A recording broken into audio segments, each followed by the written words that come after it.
কি বলো তো এগুলো? সকাল সকাল ডিম টোস্ট করে নিয়ে চলে আসলাম। এটা দিয়ে এখন ব্রেকফাস্ট হবে। আর তিনটে পাউরুটি কেটে 6টা বানিয়ে নিয়েছি। তো চলো এগুলো এখন আমরা সবাই খাবো, আর ভাইজিদের জন্যও দেবো। 4 জন আমরা 4টে খাবো, আর দুই ভাইজির জন্য 2টে দেবো। তো চলো খেয়ে নিই।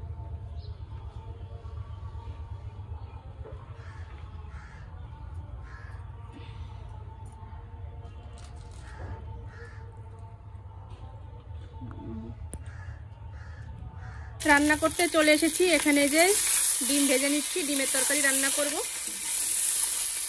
দুবারের জন্য রান্না করবো বলে এর জন্য দুবারের ডিম নিয়ে নিয়েছি, 8টা ডিম। আর এদিকে এই যে আলু আর ফুলকপি একটু ভাপ দেওয়ার জন্য জল দিয়ে বসিয়ে দিয়েছি। এটা ভাপ হয়ে গেলে তারপর তরকারি রান্না করবো। আজকে এক পদেরই তরকারি করব, কারণ একটু কাজ রয়েছে, ঘর লেপবো। এর জন্য ভেবেছি যে অন্য কোনো ঝামেলার মধ্যে যাবো না, আজকে শুধু এক ডিমের ঝোল রান্না করে তারপরে আমি ঘরগুলো লেপে নেব। এই যে ডিমের ঝোল নামিয়ে নিয়েছি আলু ফুলকপি দিয়ে। এই একটা তরকারি দিয়েই আজকে খাওয়া দাওয়া হবে। আর এখানে যে ভাত বেড়ে নিয়েছি সবার জন্য, দেখো সবার জন্য ভাত বেড়ে নিয়েছি। এই ভাতটা এখন দাদাকে দিয়ে আসবো আর আমরা খাবো। সে সকালে রান্নাবাড়ির পরে তোমাদের সামনে আর আসা হয়নি, তার মাঝখানে অনেক কাজ সেরে নিয়েছি। তো একটু বলে দিই তোমাদের কি কি কাজ সারলাম। এই দেখো ঘর লেপেছি, পুরো ঘরটা লেপতে পারিনি, একটু প্রবলেমের মধ্যে পড়ে গেছি। এর জন্য ঘর শুধু এই মাঝখানের এই ঘরটা লেপেছি। এই সাইডের বারান্দাও বাকি রয়েছে, ওই সাইডের বারান্দাও বাকি রয়েছে। এই দুটো কালকে লেপবো। আর আমি মানে ঘর লেপে স্নান করে ঠেলে চলে গিয়েছিলাম একটু ব্যাংকে, একটু দরকার ছিল, সেখান থেকে কোনো কাজ হয়নি। এখন এই যে বাড়ি আসলাম, মানে স্নান করে ঠেলে খাওয়া দাওয়া করিনি, এখন খাবো। আর এই যে আসার সময় নিয়ে এসেছি হচ্ছে লাল গজা। যে লাল গজা নিয়ে এসেছি, এগুলো খাবো। তো চলো একটু খাওয়া দাওয়া করে নিই, তারপরে আবার সন্ধ্যার সময় তোমাদের সাথে দেখা হচ্ছে। আমি ভারতবাসী, আমার মধ্যে অহংকার, আমি বুক ফুলিয়ে বলতে পারবো আমি ভারতবাসী। ভাগবত পাঠ শুনতে। সুতরাং এই ভারতবর্ষ পড়তে গেলেই বলে বাবা 5টা টাকা দাও না, বাবা মনে মনে হাসে। আমার একমাত্র সন্তান, এই 5টা টাকা দিয়ে ছেড়ে দিলেন যা। কেন? এখন যদি তাকে বলা হয় বাবা তোর জন্য থরে থরে সব টাকা কড়ি সাজানো আছে, তাহলে আর পড়তে যাবে না, আর পড়তে যাবে না। আস্তে আস্তে অহংকার বৃদ্ধি হবে, অস্বাভাবিক ভাবে তার একটা হৃদয় স্ফীতি হবে, ভাববে আমার বাবার এত টাকা, আমার বাবার। বুঝতে পারছি না আমাদের ভারতবর্ষের জন্মের কি ফল দিয়ে পাঠান। গোবিন্দ বলেন আমার কথাকে কণ্ঠস্থ করে যাও, এটি পরম ঔষধ, এটি পরম চিকিৎসার পরম ব্যবস্থা। এই ব্যবস্থা দিয়ে অর্থাৎ আমার কথা মৃত শুনিয়ে শুনিয়ে সমস্ত রকমের দুঃখতা তুমি দূর করবে। তাই ভগবানের কৃপা শক্তি দিয়ে জগতে সাধু সজ্জনেরা আসে। জীবের নিস্তার লাগি নন্দসুত হরি, ভুবনে প্রকাশ হন গুরুরূপ ধরি। বলছেন গুরুরূপে ভগবান জীবকে কৃপা করেন।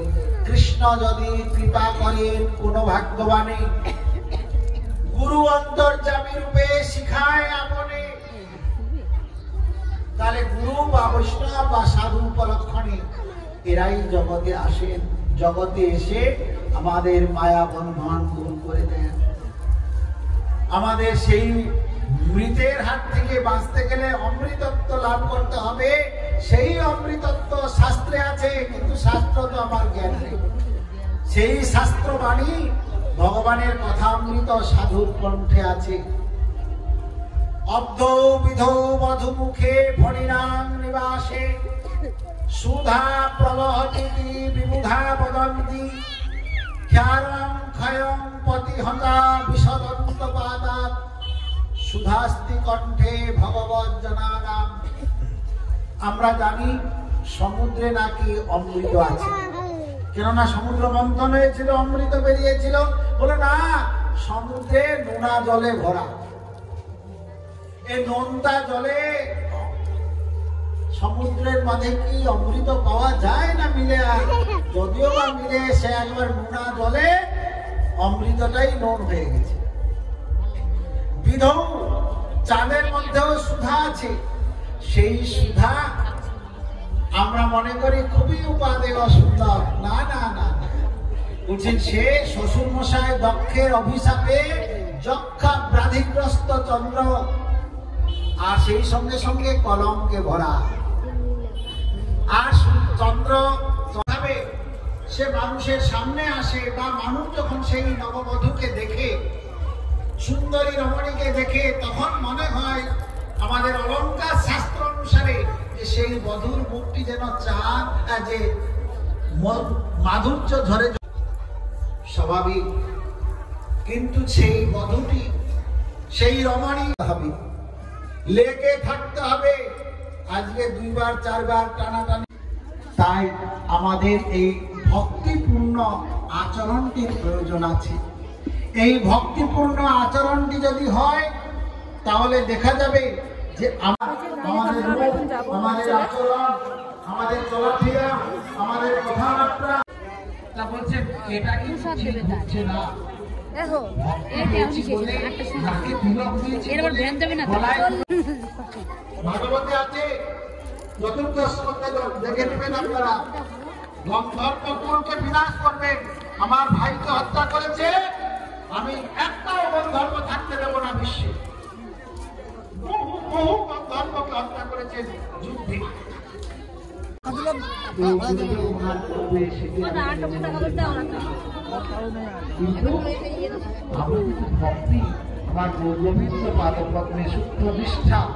ছাড়া আমি অন্য কিছু না, বায়ু সরছে না, মল ত্যাগ হচ্ছে না, খাচ্ছে না, ওই যে মাঝে মধ্যে মুখ থেকে বের করে চাবল কাটে, তাও বেশ, তাহলে খাইয়ে দেবো। বলতে না খাওয়া হবে, এক পুরো ঘি নেবে। আর হ্যাঁ, খাইয়েছি বলছি, দুটো খাওয়া হয়ে গেছে। আমি আর ভয় আর কি কোথার থেকে কিনলে? তখন দোষ মনে মনে ভাবছে, এরা আবার পড়াশোনা করে না, আমি ঘি কিনিনি তো। তাহলে কি ঘরে বলেন আপনি ডাক্তারবাবু, কালকে দুধ দেয়নি, এই গরুটা আমার। বাড়ি চলে এসেছি, আর এসে ওখানে ভ্যানের ওখানে একটু বসেছিলাম। তো বাবা আসলো এখন, এর জন্য আমি চলে আসলাম এই ঘরে। বাবা এখন ওখানে বসে থাকবে। আর আমার বিছানার অবস্থা ভীষণই খারাপ, এখন বিছানাটা পরিষ্কার করব। আমি গান শুনতে যাওয়ার আগে রুটি বানিয়ে নিয়েছিলাম, এখন রুটি করেছি, আর তেমন কিছু করা হয়নি। কি দিয়ে খাবো সেটা ভাবতে ভাবতে তারপর বাবাকে বললাম যে হাটবার যেহেতু, তাহলে কলা নিয়ে আসো কিনে। তো বাবা কলা নিয়ে আসলো, সে কলা দিয়ে রুটি দিয়ে খাওয়া হবে আজকে, বুঝেছো? সবজি তরকারি দিয়ে তো খাওয়া হয়, কিন্তু সেটা এখন আর করবো না। এই যে কলা নিয়ে এসেছে, দেখো বেশ বড় বড়, অনেক ভালো কলাগুলো। এই কলা দিয়েই রুটি খাবো আজকে। তো চলো এখন বিছানাটা একটু পরিষ্কার করি। এই দেখো কি অবস্থা বিছানার। প্রথমে বলি, এই বস্তাটার মধ্যে ভরা রয়েছে আমার একটা লেপ। এটা রাখার কোনো জায়গা পাচ্ছি না। চেয়ারের উপরে ছিল এই সাইডে, সেখান থেকে সরিয়ে যে ঘর লেপেছি বলে, এর জন্য চেয়ারগুলো তো বারান্দায় রেখে এসেছি, এবার আটকিয়ে দিয়েছি। বারান্দার মধ্যে রয়েছে, আর এই লেপটা এখন ওই চেয়ারেই রেখে দেবো। আর এদিকে রয়েছে প্রচুর জামা কাপড়, ছেলে যে সোয়েটার টোয়েটার খুলে রাখলো। আর আমি কালকে যে গানের ভিডিও শ্যুট করতে গিয়েছিলাম, যেসব শাড়িগুলো পরেছিলাম সেগুলো ধুয়ে দিয়েছি সকালবেলা, কিন্তু ভাঁজ করা হয়নি, সেগুলোই এখন ভাঁজ করব। আবার এই ব্যাগের মধ্যে রয়েছে একটা শাড়ি, একটা বৌদি শাড়ির পিকো করতে দিয়ে গেছে। আমি বাড়ি ছিলাম না, ওই যে বললাম না যে ব্যাংকে গিয়েছিলাম, ব্যাংকে গিয়েছি, বাড়ি এসে দেখছি যে এই শাড়িটা রেখে গেছে। এই শাড়িটা পিকো করতে হবে। বাবা আঁচলটা কত সুন্দর ডিজাইন করে করে দেখো করা।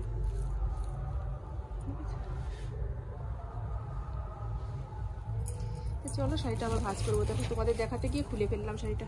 তো যাই হোক, শাড়িটা ভাঁজ করে সরিয়ে রাখতে হবে, আর এগুলো পরিষ্কার করবো। এগুলো পরিষ্কার না করলে তো আর বিছানায় শুতে পারবো না। দেখেছো কি অবস্থা। তো চলো আমি পরিষ্কার করে নিই, তারপরে আবার তোমাদের সাথে কথা হচ্ছে। ভাগবত পাঠ শুনতে গিয়েও ঠিকমতো শুনতে পারলাম না, ওখান থেকে চলে আসতে হলো। গিয়েছিলাম অনেক আশা নিয়ে। আজকে মায়াপুরের থেকে মহারাজের সোনার চরণ এনেছিল, সেটা দেখার জন্যই গিয়েছিলাম, কিন্তু বাড়ির থেকে একটু লেট করে বেরিয়েছি, এর জন্য আর দেখা হয়নি। সেটা নিয়ে চলে গিয়েছিল। আমরা গিয়েছিলাম 5:30 কি 6:45 দিকে, আর ওটা 5টার মধ্যেই বেরিয়ে গেছে। তো যাই হোক, একটু দেখলাম, বসে বসে গান মানে ভাগবত কথা শুনলাম, ভালো লাগলো। কিন্তু ওই যে ভ্যান আসবে 8টার সময়, মানে ভ্যানের পয়সাগুলো তুলতে হবে, এর জন্য চলে আসতে হয়েছিল। ওখানে প্রসাদের ব্যবস্থা ছিল, সেটাও প্রসাদও নিতে পারিনি। কি করব, সেটা আমার ভাগ্যে ছিল না, তাই হয়তো হয়নি। বাড়ি চলে এসেও বসেছিলাম, কোনো পয়সা আমার হাতে পাইনি, শুধু একটা ভ্যানের পয়সাই পেয়েছিলাম। আর শরীরটা ভালো নেই, গলাটা ব্যথা ব্যথা করছে, তার সাথে সাথে একটু মানে মুখে কপ টান দিলে হালকা হালকা একটু রক্তের ভাব বেরিয়ে আসছে, এর জন্য মনটা ভীষণই খারাপ। তাহলে তো আর হবে না, যতই শরীর খারাপ থাকার যাই হোক, যেগুলো কাজ পড়ে থাকবে সেগুলো তো করতেই হবে। ঘরে এসে দেখছি প্রচুর জামা কাপড় বিছানার উপর রয়েছে, সেগুলো এখন না সরালে রাত্রে আর শোয়া হবে না। তাই শরীরটা খারাপের মধ্যে দিয়েও এই কাজগুলো সব এখন সেরে নিচ্ছি, করতে হবে, না হলে কি করে হবে বলো। সময়ের কাজ সময় না করলে অনেক কাজ জমে যায়, যে এক্সট্রা কাজ বেরিয়ে গেছে, কতগুলো শাড়ি জামা কাপড় এখানে রয়েছে, সেগুলো এখন ভাঁজ করে করে সরিয়ে রাখবো। আর এত পরিমাণে ঠান্ডা পড়ছে যে ঠান্ডার জন্য আমি পুরো একদম ঘায়েল হয়ে যাচ্ছি। তবু এখন তোমরা দেখছো আমি হালকা একটা ওড়না গায়ে রয়েছে, আমি মানে ড্রেসটা চেঞ্জ করেছি বলেই এটা খালি গায়ে রয়েছে, কিন্তু কিছুক্ষণ পরেই আমি আবার শীতের পোশাক টোশাক সব কিছু পরে নেব। তো চলো, আর কি বলবো, কথাও সেরকম আর বলতে পারছি না, শরীরটাও ভালো লাগছে না, তার মধ্যে দিয়েও তোমাদের সাথে কথা বলছি।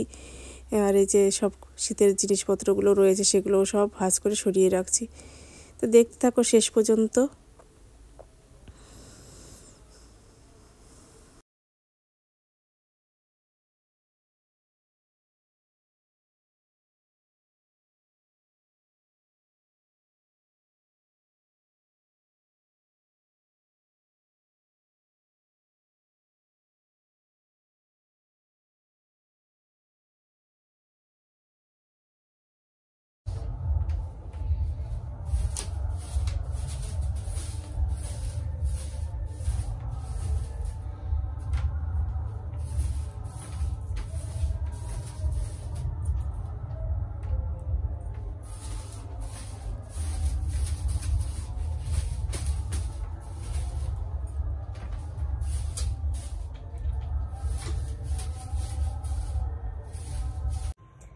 রুটি কলা খাওয়া দাওয়া হয়ে গেছে, ছেলেও খেয়ে নিয়েছে, বাবাকেও দিয়ে দিয়েছি, আর আমিও খেয়ে দেখো কম্বলের ভিতরে ঢুকে পড়েছি। প্রচণ্ড ঠান্ডা পড়েছে, মানে আমার জন্য যে কতটা খারাপ সেটা তো আমি বুঝতে পারছি। আমার গলাটাও একটু ব্যথা ব্যথা করছে সকাল থেকে, বুঝতে পারছি না কেন যে গলা ব্যথাটা হলো। ঠান্ডা গোবর মাটি ধরেছি, তার জন্যই না কি কালকে ভিডিও শ্যুট করতে গিয়ে খালি পায়ে হেঁটেছিলাম মাঠ দিয়ে, তার জন্য বুঝতে পারছি না, গলাটা একটু ব্যথা ব্যথা হয়েছে। আর দেখো আমি সোয়েটার, তারপরে টুপিটা সব কিছু পরে নিয়ে তারপরে শুয়ে পড়েছি। এগুলো কোনো খোলার প্রশ্নই আসে না, কেননা খুললে আমি আর রাত্রে ঠান্ডায় বাঁচতে পারবো না। তাই সব কিছু পরেই, ও তার সাথে পায়ে মোজাও পরেছি, পরেই যে কম্বলের ভিতরে ঢুকে পড়েছি। আর একটা কথা, এই শুয়ে রয়েছি আমি কম্বলের ভিতরে, আর আমার ওই পায়ের নিচ দিয়ে ওখান দিয়ে না একটা বিড়ালের বাচ্চা এসে কম্বলের মধ্যে শোয়ার চেষ্টা করছিল, নিচ দিয়ে মানে ওর নখ দিয়ে হয়তো টানছে। আর আমি একটু ভয় পেয়ে গেছি, আমাকে কি হলো, ছেলে তো ওখানে বসা রয়েছে, ওই যে ও বসে বসে কাজ করছে, এই যে ওইখানে বসে কাজ করছে, আর কম্বলটা একটু টান টান লাগছে, তাই আমি ভাবলাম যে হঠাৎ করে কম্বলটা টানছে কে, যেই তাকিয়েছি আর দেখি একটা বিড়ালের বাচ্চা দৌড় মেরে নেমে চলে গেল। এই তো চোখে দেখতে পারলাম বলে মানে ভয়টা পেলাম না, এই যদি না দেখতে পেতাম যে ওটা বিড়ালের বাচ্চা নেমে গেছে, তাহলে তো ভাবতাম যে কিসে টান দিল, কে টান দিল, একটু ভয় ভয় লাগছিল মনের মধ্যে। তো আর কী করা যাবে, আলো তো রয়েছে আর আমাদের ঘরে তো সারা রাতই আলো জ্বালানো থাকে, আলো জ্বালিয়েই আমরা ঘুমাই। তো চলো আজকের মতো ভিডিওটা এই পর্যন্তই, অনেকটা রাতও হয়ে গেছে, 10টা বেজে গেছে। আগামীকাল আবার তোমাদের সাথে দেখা হবে। আর ভিডিওটা কেমন লাগলো কমেন্ট করে জানিও, ভালো লাগলে লাইক করো আর আমার চ্যানেলটি সাবস্ক্রাইব করে দিয়ে আমার পাশে থেকো। তো চলো আজকের মতো গুড নাইট, বাই বাই।